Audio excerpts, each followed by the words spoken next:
नमस्कार दर्शकवृन्द, business plus टेलिभिजनको प्रस्तुति आर्थिक समयमा स्वागत छ। म कल्पना सानु भट्टराई। दर्शकवृन्द, हामीले आर्थिक समयमा अर्थतन्त्रको विभिन्न क्षेत्रहरूको विषयमा यहाँहरूलाई जानकारी दिँदै आएका छौँ। आगामी आर्थिक वर्षको लागि 14 खर्ब 64 अर्ब 74 अर्ब 64 करोडको बजेट विनियोजन पनि भएको छ। दर्शकवृन्द, आगामी आर्थिक वर्षको बजेट कतिको स्वागत योग्य रहेको छ? विभिन्न जानकारहरूले यस विषयमा आफ्नो टीका टिप्पणी पनि गरिरहेको अवस्था छ। अहिले दर्शकवृन्द, कोभिड-19बाट प्रत्यक्ष असर परेको अर्थतन्त्रलाई माथि उकास्नको लागि आगामी आर्थिक वर्षको बजेटले के कस्तो भूमिका निर्वाह गर्नेछ, यो निकै नै महत्त्वपूर्ण पनि रहेको छ। दर्शकवृन्द, हामीले आगामी आर्थिक वर्षको बजेटमा समावेश भएका एजेन्डाहरूलाई कसरी अगाडि लैजान सकिन्छ भन्ने किसिमको जानकारी यहाँहरूलाई दिँदैछौँ। हामीले विभिन्न व्यक्तित्वहरूसँग पनि उहाँहरूको बजेटबारे प्रतिक्रिया पनि लिनेछौँ। दर्शकवृन्द, हामीसँग यति बेला प्रत्यक्ष सम्पर्कमा हुनुहुन्छ अर्थविद ज्ञानेन्द्र अधिकारी। अर्थविदज्यू, यहाँलाई स्वागत छ। हजुर, धन्यवाद। हजुरलाई अहिले जुन यो आगामी आर्थिक वर्षको बजेट सार्वजनिक भएको छ, यहाँले कसरी यसको प्रतिक्रिया दिनुहुन्छ? यो वास्तवमा यो जुन बजेट छ अहिले 77-78 को लागि आएको, जुन हिजो मात्र संसदमा प्रस्तुत भएको हाम्रो बजेट छ, यो बजेट वास्तवमा 14 खर्ब 74 अर्बको अघि तपाईँले भनिसक्नुभयो यति अमाउन्टको आइरहेको छ। यो चाहिँ अघिल्लो वर्षको बजेट भन्दा केही कम, बजेटको अमाउन्ट थोरै कम छ यसमा। अघिल्लो वर्षमा 15 खर्ब 32 अर्बको बजेट थियो, अब यो घटेर आज 14 खर्ब 74 अर्बमा आएको छ। यो चाहिँ कस्तो छ भन्नुहुन्छ भने विगत 5 वर्षदेखिको हेर्ने हो भने 73-74देखिको यदि हामीले हेर्ने हो भने, जस्तो 73-74मा हाम्रो 10 खर्ब 49 अर्बको हाम्रो बजेट थियो भनेपछि हामी अबको 5 वर्षमा बजेट बढ्दै जान्थ्यो। यदि अहिलेको जस्तो यदि भयावह सिचुएसन थिएन भने सायदै अहिले हामी 17 अर्ब अथवा 18 अर्ब जतिको बजेट आउँथ्यो होला सायदै यो सम्ममा। तर पनि अहिले हाम्रो यस्तो भयावह सिचुएसनमा जुन तरिकाले बजेट आयो, यसलाई त म पोजिटिभली लिन्छु। यसका धेरै सकारात्मक पाटोहरू पनि छन्, केही कमजोरी होला, त्यसलाई हामी पनि भन्दै जाँदैछौँ। तर समग्रमा चाहिँ यो कस्तो लाग्छ भन्दा केही पोजिटिभ छ, किनभने यो बजेटले जुन कुरा राखेको अब्जेक्टिभ्सहरू छ, त्यो अब्जेक्टिभ वास्तवमै सही, यो समयको लागि सही छ। प्रायोरिटी सेक्टरहरू छ, जुन प्रायोरिटी सेक्टर स्वास्थ्य क्षेत्रमा जुन बजेटले प्रायोरिटीमा राखेको छ, त्यस पछाडि शिक्षालाई जुन 8 अर्ब बढाएर जुन प्रायोरिटीमा राखेको छ, यो एकदम पोजिटिभ कुरा छ। तर यसको केही नराम्रो पक्ष भनौँ, यसलाई चाहिँ हामीले के भन्न सकिन्छ भन्दाखेरि जुन खर्च छ नि सार्वजनिक खर्चमा, त्यसको पनि साधारण खर्चको अमाउन्ट चाहिँ जुन 9 खर्ब 48 अर्बको छ, जुन 64.4% छ, यो अमाउन्ट चाहिँ के छ भन्दाखेरि अलिकति बढी भएको हो कि जस्तो लाग्छ। अझै सरकारले अथवा हाम्रो अर्थमन्त्रीज्यूले यसलाई घटाउनु पर्ने थियो यो अवस्थामा आएर। र हाम्रो विकास खर्च चाहिँ अघिल्लो वर्षको तुलनामा जुन हामी पहिला 25% थियो, अथवा अहिले हामी के गरिरहेछ 23.9% मात्र हामीले विकास खर्च एलोकेट गरेका थियौँ। अब यो अलिकति घटेको छ, यो दुःखद कुरा हो। तर पनि यसलाई के भन्न सकिन्छ भने अघिल्लो वर्ष 25% भए पनि के थियो भन्दाखेरि हामीले 6 महिनामा 25% मात्र खर्च गर्न सक्यो। तर अब यो वर्ष चाहिँ हामीले कार्यान्वयनलाई यदि राम्रोसँग कार्यान्वयन गर्ने, यो जुन हाम्रो कर्मचारी तन्त्रले मेहनत साथ काम गरिदिने अनि हाम्रो राजनीतिक नेतृत्वको इच्छा शक्तिले एकदम राम्रो काम गरिदिने हो भने चाहिँ ओभरअल यो बजेट कस्तो छ भन्दाखेरि हामी स्वागत गर्न योग्य हुनेछ।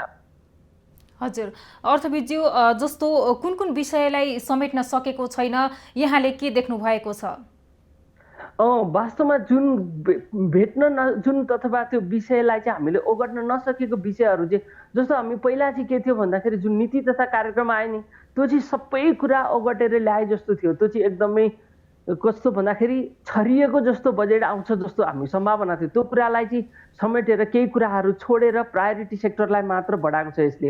यदि यसले गर्न नसकेको केही कुराहरू अथवा राम्रोसँग डिल गर्न नसकेको भनेको जुन हामी कृषिको माध्यमबाट रोजगारीको कुरा गरिरहेका छौँ, त्यो जुन तरिकाको एक्सपेक्टेसन थियो, त्यो एक्सपेक्टेसनमा जुन हाम्रो आशा छ त्यो आशा अनुसारको रोजगारी प्राप्त हुँदैन कृषिमा। यो कुरा रोजगारीको सम्बन्धमा बजेटले बोलेको छ, तर पनि यथार्थपरक अलिकति नभए जस्तो लाग्छ। अनि पूर्वाधार विकासमा नयाँ पूर्वाधारको कुराहरू जस्तो झट्टै हेर्दा पूर्वाधारमा हामीलाई के भनेको छ भन्दाखेरि पूर्वाधारको लागि यो द्रुत मार्ग 3 वर्षमा सकाउने कुराहरू, हुलाकी मार्गको कुराहरू भयो, अनि हाम्रो जुन काठमाडौँ उपत्यकाको रिङ रोडमा चाहिँ जुन काठमाडौँको चक्रपथको फ्लाइओभरको कुराहरू भयो, यसलाई त हामी लिन सकिन्छ। योदेखि बाहेक नयाँ कुनै परियोजनाहरू पूर्वाधारको सेक्टरमा नयाँ जुन हुन्छ जनताको लागि यो भएदेखि राम्रो भन्ने खालको कुनै प्रोजेक्टहरू पूर्वाधारमा त्यो आएको मैले यो बजेटबाट देख्दिनँ मैले। अनि रोजगारीमूलक वास्तवमा रोजगारीको लागि कार्यक्रम भएको यो पनि देख्दिनँ मैले। र अर्को कुरा जुन बजेटमा समेट्नु पर्ने थियो भन्दाखेरि जुन आर्थिक वृद्धि 7% को हाम्रो बजेटले जुन आकलन गराएको छ, एक्सपेक्ट गराएको छ अब आउने वर्षको लागि, यो एकदम असम्भव प्राय जस्तै देख्छु मैले। किनभने कोरोनाले त अब हामीलाई कम्प्लिटली छोडेर हामी नर्मल सिचुएसनमा आउनको लागि नि मलाई लाग्छ यो 1 देखि 2 वर्ष त कम्तीमा लाग्नेवाला छ। त्यो कारणले गर्दाखेरि पनि यो आर्थिक वृद्धिको जुन छ यो एकदमै कस्तो भन्दाखेरि हाम्रो एक्सपेक्टेसन फुलफिल नहुने सम्भावना मैले धेरै देख्छु। र सबैभन्दा जुन गर्न नखोजेको अझै समेट्न नखोजेको कुराहरू सेक्टरहरूमा चाहिँ अरू पनि थुप्रै सेक्टरहरू जस्तो रोजगारीलाई पनि अघि मैले जोडेको थिएँ। जुन प्रधानमन्त्री रोजगार कार्यक्रमको कुरा थियो त्यसलाई अझै कन्टिन्यू गर्ने कुरा, त्यसलाई अलिकति बजेट बढाइराख्नु भएको छ। तर त्यतिले मात्र हाम्रो रोजगारीलाई छोको पाउँदैन। र दोस्रो कुरा गरिबीको जनता, अब हेर्नुहोस् मैले तपाईँलाई अघिल्ला कार्यक्रमहरूमा पनि भन्ने गरेको थिएँ, हाम्रो यो अर्थक्विकको कारणले गर्दाखेरि हाम्रो के भन्छ हाम्रो 72 सालमा आएको जुन भूकम्पको कारणले गर्दा नेपालीहरू 3% नेपाली चाहिँ यो गरिबीको रेखामुनि गएको छ भन्ने हामीले डेटा पाएको थियो। यसरी नै अब यो हाम्रो जुन लकडाउन छ कोरोनाको कारणले गर्दाखेरि 5 देखि कम्तीमा 10% जान सक्ने सम्भावना छ। तर हामीले त के गरेछ झनै यो गरिबीलाई त हामी घट्नेमा हामीले एक्सपेक्ट गरिरहेछ। हाम्रो अब्जेक्टिभ अझै गरिबीको रेखामुनि आएको जनतालाई चाहिँ माथि उकास्नेतर्फ यो बजेटले अझै पनि एड्रेस गर्न सकेको छैन। यहाँ अझै गर्नुपर्ने थियो गरिब जनताहरूलाई र विशेष गरी यो के भन्छ मिडल क्लास पिपुलहरूको लागि, मध्यमवर्गीय जनताको लागि चाहिँ यो बजेटले अलिकति नछुएको जस्तो लाग्छ। तर पनि समग्रमा यो सिचुएसनमा अहिलेको भयावह समयमा चाहिँ यसरी बजेट आउनु भनेको यसलाई मैले चाहिँ थोरै भए पनि पोजिटिभली लिने गरेको छु। हजुर, यहाँले जुन यो बजेटमा 225 अर्ब आन्तरिक ऋणबाट लिने पनि भनिएको छ, यसले तरलता यो बजारमा पनि कम हुने देखिएको छ। यसले ब्याज दर बढ्ने हो कि भन्ने पनि उद्योगीहरूको आशंका रहेको छ। के होला, कस्तो होला, तपाईँले के देख्नुहुन्छ यसबाट? एकदम सही कुरा गर्नुभयो हजुरले यहाँनिर चाहिँ। किन भन्दाखेरि वास्तवमा कस्तो हुन्छ भन्दाखेरि हामीले आन्तरिक ऋणको यो बजेटको सबैभन्दा अलिकति गाह्रो पाटो भनेकै यो ऋण क्षेत्रमा छ क्या। यो बाह्य ऋणको कुरा गरौँ अथवा आन्तरिक ऋणको कुरा गरौँ। पहिला म आन्तरिक ऋणकै कुरा गर्छु। पहिला आन्तरिक ऋण लिने हाम्रो स्रोतहरू के हो भन्दाखेरि कि हामीले राष्ट्र ब्याङ्कबाट लिनुपर्छ कि कमर्सियल ब्याङ्कबाट लिनुपर्छ कि होइन भने नन ब्याङ्किङ फाइनेन्सियल इन्स्टिट्युसन्स भन्न खोजेको हाम्रो ब्याङ्क नभएका जुन फाइनेन्सियल इन्स्टिट्युसन्सहरू छ नि, जस्तो सिटिजन इन्भेस्टमेन्ट ट्रस्ट, नागरिक लगानी कोषहरू, इन्सुरेन्स कम्पनीजहरू, यिनीहरूबाट हामीले लोन लिने हो अथवा बिजनेस हाउसेसहरूबाट पनि लिने हो। तर अहिलेको अवस्थामा यो जुन व्यापारिक घरानाबाट त हामी लोन लिन सक्दैनौँ। हेर्नुहोस् आन्तरिक ऋणमा अब लिने भनेको हामीले कि हेर्नुहोस् इन्सुरेन्स कम्पनीहरू, अर्को नागरिक लगानी कोष जस्ता संस्थाहरू, यस्तो संस्थाहरूबाट लिनु पर्यो कि राष्ट्र ब्याङ्कबाट लिनु पर्यो। अब हेर्नुहोस् जब यदि राष्ट्र सरकारले लोन चाहिँ लिने, आन्तरिक ऋण धेरै लिने, त्यो लिनु भनेको के भन्दाखेरि मार्केटमा मनी सप्लाई एकदमै कम हुन्छ क्या। अब मनी सप्लाई कम हुनु भनेको के, हामी जस्तो जनतालाई, हामी लोन लिने मान्छे घट्दैन, नर्मली एउटै लेभलको लोन लिने मान्छे भइरहेको हुन्छ क्या। तर लोन लिने मान्छे एउटै हुन्छ तर मार्केटमा ब्याङ्कसित अब पैसा कम हुन्छ। अब तपाईँलाई थाहा छ सामान्य सिद्धान्तमा अर्थशास्त्रको जसको डिमान्ड धेरै हुन्छ त्यसको प्राइस त बढ्ने भइहाल्यो नि। अब क्यापिटलको डिमान्ड धेरै हुनु भनेको हामी लोन, धेरै मान्छेहरू ब्याङ्कमा लोन लिन गयो भनेपछि ब्याङ्कले इन्ट्रेस्ट रेट बढाउँदैछ, अनि इन्ट्रेस्ट रेट बढाउनु भनेको के त फेरि हामी रोजगारी गुमाउँदैछ। फेरि यहाँबाट हेर्नुहोस् हाम्रो के हुन्छ, इकोनोमिक ग्रोथ 7% रहेछ, यहाँ फेरि हाम्रो नेसनल इन्कम घट्छ र ग्रोथ हामी अचिभ गर्न सक्नेवाला छैन। हाम्रो देश पछाडि इन्कम घट्छ अनि एग्रिगेट डिमान्ड पनि घट्छ। हामीले समग्र डिमान्ड नै हाम्रो घट्नु भनेको के त, अब हाम्रो इकोनोमी फेरि यसले गर्दा के हुनसक्छ, डाउनफलतिर जान्छ। अब यसको उपाय के हुन्थ्यो भन्दा हामीले बाह्य ऋण लिनुपर्ने थियो। हेर्नु बाह्य ऋणको अनुपात पनि धेरै छ हाम्रो यो बजेटमा। बाह्य ऋण लिनको लागि अहिले पहिला भूकम्प जस्तो अवस्था भए पो हामीले बाहिर पनि के भन्छ हाम्रो देशलाई मात्र गाह्रो थियो, अरू विभिन्न देशहरूको लागि चाहिँ गाह्रो सिचुएसन थिएन। त्यस कारणले गर्दा के हुन्छ, उहाँहरूसित हामीले ऋण माग्न सक्थ्यो, उहाँहरूसित हामीले के गर्छौँ सहुलियत कर्जाहरू लिन सक्थ्यो अथवा अनुदान पनि माग्न सक्थ्यो होइन। यो खालको सिचुएसन थियो। अहिले त यो संसार नै लकडाउन भएको अवस्थामा तपाईँ कुन छिमेकी मित्र राष्ट्रहरूसित हामी लोन लिन सक्छौँ, कुन हामीलाई त्यहाँ गाह्रो छ अवस्था। बाइल्याटरल लोन एकदमै गाह्रो छ, तर मल्टिल्याटरलको कुराहरू इन्टरनेसनल अर्गनाइजेसनहरूबाट हामीले केही थोरै मात्र त्यहाँबाट लिन सकिन्छ। त्यो भएदेखि हामीलाई केही मनी सप्लाईमा बढ्थ्यो र मार्केटलाई हामी एउटा सस्टेन हुनको लागि सजिलो हुन्थ्यो। यदि बाह्य ऋण आएन भने चाहिँ हाम्रो लागि अथवा बाह्य सहयोग भएन भने चाहिँ पक्का पनि यसले ब्याज दर बढाउनेछ र यसले बेरोजगारी फेरि पनि बढाउनलाई सहयोग गर्नेछ। हजुर, यो यता पुनर्कर्जा कोषको कुरा गर्नुपर्दा यसको आकार बढे पनि उपयोग भने न्यून रहेको छ। साथै यो काठमाडौँ राजधानी केन्द्रित मात्रै भएर पनि पुनर्कर्जाको व्यवस्था पनि गरिएको छ। यस विषयलाई के भन्नुहुन्छ? अब हेर्नु, पुनर्कर्जा भनेको जहिले पनि जहाँनेरि पहुँच हुन्छ, जसलाई गाह्रो पर्छ, जहिले पनि हेर्नु न, पुनर्कर्जाको मात्र होइन, लोनको डिस्काउन्टदेखि लिएर एभ्रिथिङ के जहाँ जहाँ हामीले गरिरहेछ। जस्तो अर्थक्विकमा आयो, व्यापारीहरूको लागि सर्टेन व्यापारीहरूलाई हामीले ब्याज दर मिलाइदिने भन्ने कुरा, उनीहरूलाई इन्ट्रेस्ट रेट छुट दिने कुरा, घटाइदिने भन्ने कुरा, यो कसले पाउँछ भन्दाखेरि साधारणभन्दा साधारण अथवा साना तथा घरेलु उद्योगहरूले पाउँदैन क्या, एकदम कम पाउँछ उहाँहरू। कसले पाउँछ भन्दा धेरै ठुलो ठुलो लार्ज स्केल इन्डस्ट्रिजहरू होइन, ठुला इन्डस्ट्रिजहरूले मात्र यो कुरा पाइरहेछ। अनि यो पुनर्कर्जाको पनि कुराहरू भनेको जो काठमाडौँमा छ, जो राजनीतिक शक्ति केन्द्र छ, पहुँच छ, त्यहाँसम्म आउँछ भनेपछि ओभरअलमा मैले यो बजेटमा के देख्छु भने नि कार्यान्वयनमा समस्या देखिरहेछ क्या अहिलेसम्म। पुनर्कर्जाको कुरा गर्नुहोस्, अनि यो पूर्वाधार निर्माणको कुरा गर्नुहोस्, हामी यसमा पनि हाम्रो राजनीतिक इच्छा शक्तिदेखि लिएर सबै कुरा हामीलाई गाह्रो भएको छ। अरू पनि हामीले जस्तो बजेटले हेर्नु न कति राम्रो राम्रो कुरा पनि गरेको छ नि, नदी नियन्त्रणको कुराहरूदेखि लिएर होइन, त्यहाँ 6 अर्ब 20 करोड रुपियाँ छुट्याएको अवस्था छ। यो सबै भए पनि यो ओभरअलमा के छ भन्दाखेरि कन्क्लुजनमा कार्यान्वयनमा गाह्रो छ। यो राजधानी केन्द्रित मात्र छ पुनर्कर्जा पनि, र ब्याङ्किङ सेक्टरलाई जति लानुपर्ने थियो, अब यो बजेटको साइडबाट त ब्याङ्किङ सेक्टरको लागि राम्रै कुरा गरेछ। यो त फिस्कल पोलिसी भयो, वित्तीय पोलिसी भयो। अब ब्याङ्किङ सेक्टरको लागि बजेटले भने अनुसारको फेरि मौद्रिक नीति आयो भने अनि त्यसलाई हामीले ब्याङ्किङ सेक्टरमा केही स्वागत योग्य काम हुनसक्छ। तर जुन अघि तपाईँले पुनर्कर्जा र ब्याज दर घट्ने कुरा थियो नि, अब त्यसको सल्युसन चाहिँ मनिटरी पोलिसीले एड्रेस गर्नुपर्ने हुन्छ कि मौद्रिक नीतिले यसलाई एड्रेस गरिदियो भनेदेखि ब्याज दर नबढ्न पनि सक्छ फेरि यसमा चाहिँ। हजुर, यता बजेटको लागि विभिन्न क्षेत्रहरू छुट्याइरहेको हुन्छ। यहाँले भने जस्तै अलिकति योजना तथा अध्ययन पनि कम भएको हो कि के भन्नुहुन्छ यसलाई? त्यो त हाम्रो सधैँ यो हुने गरेकै त्यही छ। हेर्नु, जहिले पनि हामी जुन अब्जेक्टिभ्सहरू राख्छ, जुन कुराहरू हामीले अगाडि बढाउनु पर्ने हुन्छ, जुन रोजगारीको कुराहरू भन्छौँ, जुन ठाउँबाट रोजगारी, तपाईँलाई म एउटा कुरा भनिहालौँ, कृषिमा हामीले जति रोजगारीको कुरा हामीले सोचिरहेछौँ त्यति रोजगारी वास्तवमा कृषिमा कहिले पनि हुँदैन के।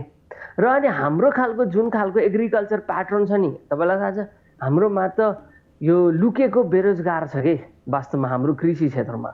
जम्मा हामी 2 महिना काम गर्ने, अनि असार साउन 2 महिना काम हुन्छ नेपाली कृषकहरूको, र मङ्सिरमा 1 महिना काम हुन्छ। बाँकी 3 महिना हेर्नुहोस् उहाँहरूले काम गरेर होइन, घुमेर डुलेर बिताउनु भएको छ। उहाँहरू पहिल्यै अन्डर इम्प्लोइड हुनुहुन्छ कि उहाँहरू वास्तवमा उहाँहरूको रोजगारी छ भन्ने मात्रै छ। अब फेरि हामी कृषिमा रोजगारी सिर्जना गर्ने सम्भावना छैन कि। जुन हाम्रो प्रायोरिटी सेक्टरहरू छ नि, उहाँहरूले अध्ययन यो ठाउँमा अध्ययन गरेको भएदेखि त हामी कम्प्लिटली प्रोपर प्लानको साथ कृषिमा चाहिँ यो ठाउँमा यति हामी रोजगारी सृजना गर्न सकिन्थ्यो, यतिबाट हाम्रो यो हुन्थ्यो भन्ने कुरा देखिनुपर्ने। तर त्यस्तो देखिँदैन, हतारमा आए जस्तो देखिन्छ क्या सम्पूर्ण कुराहरू। फेरि यहाँ के पनि देखिन्छ भन्दाखेरि केही कुरालाई नछुटोस्। र दोस्रो कुरा हामीले बुझ्नुपर्ने कुरा पनि के छ भन्दाखेरि सरकारको साइडबाट हेर्दाखेरि उहाँहरूको पनि अब्जेक्टिभ के हुन्छ भन्दाखेरि बजेट भनेको आर्थिक डकुमेन्ट मात्र होइन कि यो राजनीतिक डकुमेन्ट पनि हो क्या। हामीले त्यहाँ बुझ्नुपर्ने जरुरी त्यहाँ पनि हुन्छ कि। अनि राजनीतिक डकुमेन्ट भनेको मिनिङ के भन्दाखेरि त जब राजनीतिक डकुमेन्ट हुन्छ नि त्यस पछाडि उनीहरूले अब आउने इलेक्सनको लागि पनि बजेटले एड्रेस जाँदै गर्नुपर्ने हुन्छ कि। त्यो कारणले गर्दा पनि तपाईँले भन्नुभयो नि जुन रिसर्च नहुनु भन्दा पनि भएर पनि कहिलेकाहीँ उहाँहरूले त्यो प्लानिङमा एड्रेस नगरिकन चाहिँ यो सर्ट टर्म प्लान, सस्तो लोकप्रियताको लागि केही यस्ता खालका प्रोग्रामहरू उहाँहरूले ल्याउनु जरुरी हुन्छ कि। यो राजनीतिक दस्तावेज पनि हो बजेट भन्ने। हजुर, अर्थविदज्यू यहाँले भन्नुभयो भर्खरै कृषि क्षेत्रमा धेरै नै लुकेको बेरोजगारी पनि रहेको छ। यसलाई व्यवस्थित गर्न चाहिँ सरकारले कस्तो कदमहरू अगाडि बढाउनुपर्छ?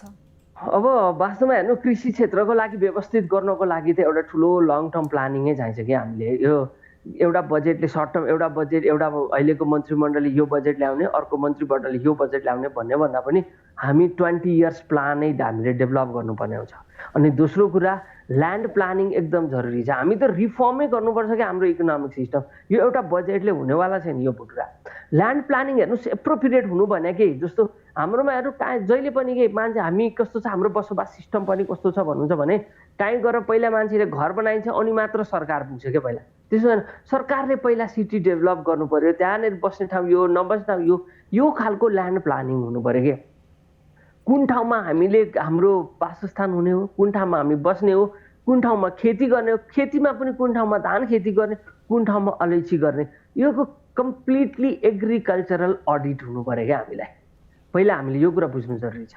कुन ठाउँमा चिया खेती गर्ने, यो सम्पूर्ण कुराको एग्रिकल्चरल अडिट हुनुपर्छ, इन्डस्ट्रियल अडिट हुनुपर्छ। त्यस पछाडि मात्र अब के हुनसक्छ भन्दाखेरि त्यही अनुसारमा हामीले।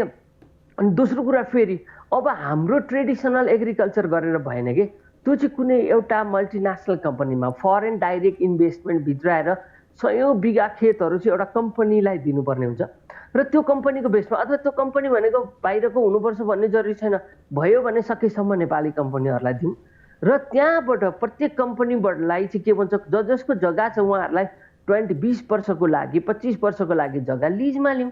अनि त्यो लिजमा उहाँहरूले जति काम गरेर कमाउनुहुन्थ्यो, उहाँहरूले खेती गरेर जति कमाउनुहुन्थ्यो लगभग त्यही अमाउन्ट चाहिँ उहाँहरूले त्यो लिजमा अथवा त्यसको प्रफिटमा सेयर भइदिएर गभर्मेन्टले पनि मार्केटको चाहिँ यो हामी यसको बजारीकरणको चाहिँ हामीले के गर्छ भन्दाखेरि कन्फर्म गरिदियोस् क्या, ढुक्क बनाइदिने हो भने त डेफिनेटली हाम्रो कृषि क्षेत्र माथि पुगिहाल्छ नि। त्यसको लागि चाहिँ कृषि क्षेत्र मात्र बढाउने होइन कि ओभरअल जग्गाको प्लानिङ नै, यो ल्यान्ड प्लानिङ नै हुनु जरुरी छ कि।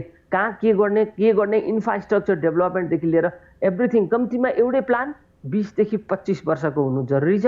यदि त्यो प्लान बनाउने हो भने मात्र मैले तपाईँले जुन तरिकाले भनिराख्नु भएको छ, एग्रिकल्चरमा हामी यति इम्प्लोइमेन्ट दिने, अर्कोमा यति इम्प्लोइमेन्ट दिने भन्न सक्छौँ क्या। हेर्नुहोस्, हामीसँग त तपाईँलाई मैले के थप्न सकेँ, हाम्रो गभर्मेन्टसँग त होइन कि, हाम्रो कुनै पनि पोलिटिकल पार्टीसँग पनि हामी सरकारमा गयो भने 25 इयर्समा हामी 25 वर्षमा के गर्छ भन्ने कुरा उहाँहरूसित कुनै रिटर्न डकुमेन्ट्स नै छैन। हेर्नुहोस्, पहिला कुरा त्यो कुरा बनाउनुहोस् न। विदेशमा हेर्नुहोस् त, विदेशी हाम्रो कुनै पनि एउटा विकसित राष्ट्रमा हेर्नुहोस्, म तपाईँलाई यो कुनै एउटा एक्जाम्पलको लागि जस्तो युएई भयो, युएईको हेर्नुभयो भनेदेखि तपाईँ एउटा डकुमेन्ट्स पाउनुहुन्छ कि उहाँहरू अबको 150 इयर्समा के गर्नुहुन्छ त त्यो प्लानिङ उहाँहरूले अहिले नै लेखिसक्नु भएको छ कि। हामी त्यो खालको प्लानिङ गर्नु जरुरी छ। यो 1 वर्षको बजेट भनेको त्यो सर्ट टर्म प्लानिङ हो, एकदमै छोटो प्लानिङ हो। यो बजेटले केही पनि यस्तो कुरालाई एड्रेस गर्नै सक्दैन जुन तपाईँले मलाई क्वेसन सोधिराख्नु भएको छ। हजुर, अर्थविदज्यू अहिले पनि प्रधानमन्त्री कृषि आधुनिकीकरणलाई यो एड्रेस गरिएको छ, तर पनि युवाहरू यसप्रति आकर्षण हुन सकेको पनि छैन। यसलाई के भन्नुहुन्छ, यो प्रधानमन्त्री कृषि आधुनिकीकरण जुन किसिमले नाम दिएको छ तर पनि नाम अनुसारको पनि रहेको छैन, यसबाट पाउनुपर्ने जुन किसिमले लाभ लिनुपर्ने हो त्यो वर्गले पनि लाभ लिन सकिरहेको अवस्था पनि छैन, यसलाई चाहिँ कसरी उल्लेख गर्नुहुन्छ तपाईँ? पहिला कुरा त म यसलाई के भन्छु भन्दाखेरि हाम्रो सामाजिक मान्यता, मूल्य मान्यता पनि केही हदसम्म बाधक छ क्या यसमा। कोही पनि विदेशमा काम गरेर आएको, जुन गल्फ कन्ट्रिजमा काम गरेर आएको मान्छे त्यहाँ काम नगर अब कृषि गर भनेर खेतमा जाने सम्भावना हाम्रो नेपालमा एकदम कम छ। फर्स्ट कुरा हेर्नुहोस्। दोस्रो कुरा, हामी कामलाई रेस्पेक्ट नै गर्दैन हाम्रो देशमा। हामी के गर्छ, ठुलो कामहरूलाई एकदम धेरै रेस्पेक्ट गर्ने कुरा र सानो कामलाई चाहिँ हामी एकदम हेयको दृष्टिकोणले हेरिरहेछ। पहिला त हाम्रो सामाजिक दृष्टिकोण, सोसल ट्रान्सफर्मेसन हुनु एकदम जरुरी छ क्या। हेर्नुहोस्, त्यस पछाडि मात्र हामी अगाडि बढ्न सक्छ। अब हेर्नुहोस्, जसरी यो प्रधानमन्त्री कृषि आधुनिकीकरण त भन्यो, अब आधुनिकीकरणमा काम गर्ने मान्छे को? पहिला हेर्नुहोस्, नेपालीहरू कोही छैन, युवाहरू यहाँ काठमाडौँमा बसेर प्लानिङ बनाएर कृषि आधुनिकीकरण भनेर हुन्छ।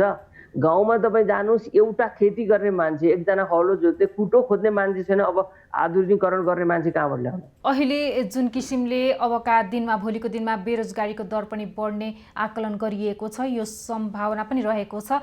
यसलाई चाहिँ हामीले कस्तो किसिमका कुन कुन वर्गलाई लक्षित गरेर कस्तो किसिमको रोजगारी सृजना गर्न आवश्यक देख्नुहुन्छ यहाँले? अब हेर्नुहोस्, वास्तवमा अब बेरोजगारीको दर एकदम भयावह सिचुएसनमा आउँदैछ। एकदम भयावह सिचुएसन छ बेरोजगारीमा। किन भन्नुहुन्छ भनेदेखि हाम्रो अब जुन ट्रेडिसनल अफिस जाने जुन कल्चर थियो नि, त्यो कल्चर अब धेरै घट्ने सम्भावना छ।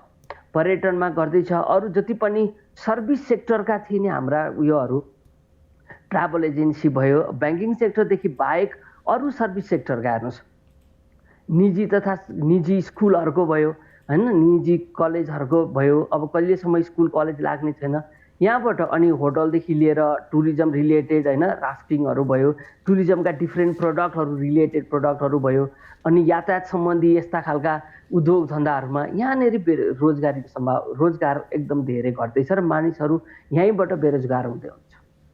तपाईँलाई मैले एउटा कुरा भन्नु, एउटा रिसर्चले के देखाउँछ भन्दाखेरि एउटा पूर्व मेचीदेखि महाकालीसम्मको जो महेन्द्र हाइवे एउटा कन्स्ट्रक्सन गरेको कारणले 10 लाख मान्छेले इम्प्लोइमेन्ट भएको थियो। डाइरेक्टली अर इन्डाइरेक्टली इम्प्लोइमेन्ट। हेर्नुहोस्, अब तपाईँ यहाँबाट के बुझ्नुहोस् भन्दाखेरि अब यो खालको इम्प्लोइमेन्टहरू छ नि, जति पनि हाइवेमा हुने होटल, रेस्टुरेन्ट, ट्रान्सपोर्टेसन, यो सबै हाम्रो जानु भनेको त अब हामीले त कम्तीमा यो एउटा भयावह रूप देखिरहेछ कि यहाँ बेरोजगारी हुने सम्भावना।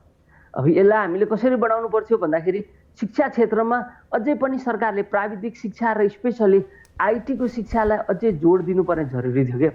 अबको जब भनेको घरमा बसेर काम गर्ने खालको जबहरू सरकारले क्रिएट गर्न सक्नुपर्छ। प्रधानमन्त्री रोजगार कार्यक्रमको मार्फत पनि त्यो बाटोको छेउको झाडु खेलेर उसको तलब खाने होइन कि घरमा बसेर उसले ल्यापटपबाट मोबाइलबाट काम गर्ने इन्भाइरोमेन्ट दिनु पर्यो।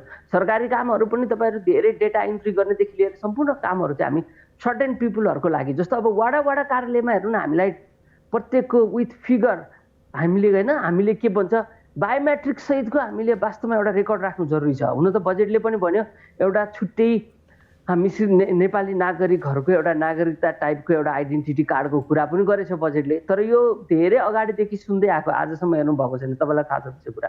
हजुर।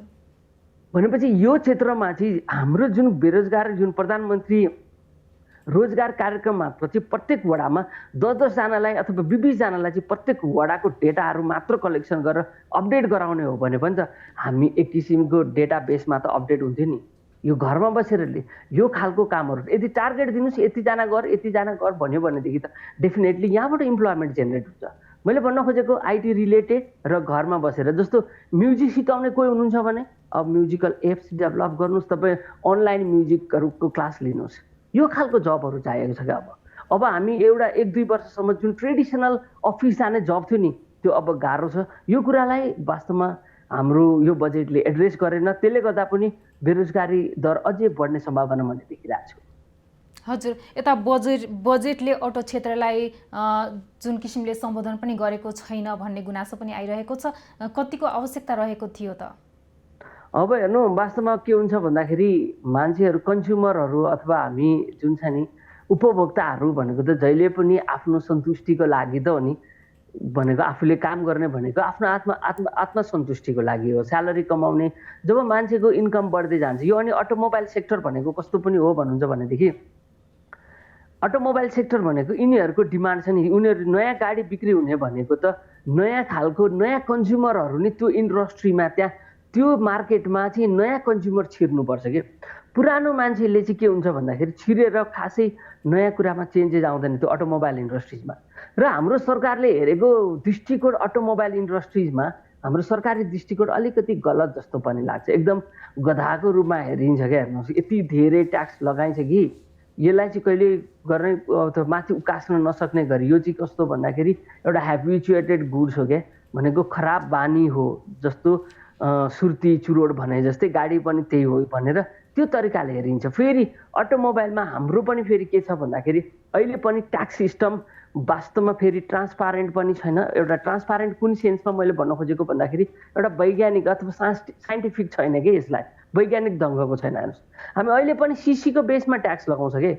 भनेको 1000 सीसीको लागि यति ट्याक्स, 1500 सीसीको लागि यति ट्याक्स भनिरहेछ कि त्यो पनि एकदम गलत छ। तपाईँलाई हेर्नुहोस्, कुनै एउटा 2000 सीसीको एकदम ठुलो लग्जरी गाडी छ, करोडौँ रुपियाँ पर्छ, कुनै अर्को 2000 सीसीको चाहिँ केही थोरै लाखमै पाउँछ भने ट्याक्स एउटै तिराएर हुँदैन नि। त्यसलाई पनि हामीले हेर्नु जरुरी छ।